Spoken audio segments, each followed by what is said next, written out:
কবি কার্তিক ঘোষের লেখা কবিতা গাছ বসাবো।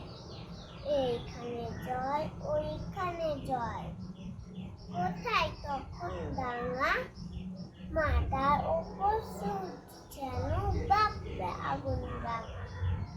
ওই যদি মেঘ এই তবে ঝড়, নিত্য জলের ধারা,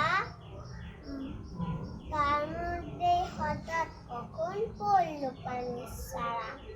সবুজ সবুজ শ্যাওলা প্রথম জন্ম নিল জলে, তারপরে এই গাছ এলো সব, রূপকথাকে বলে প্রত্যেক প্রত্যেক গাছের কথা গর্ব হবে কারো।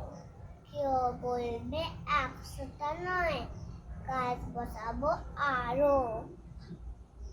নমস্কার।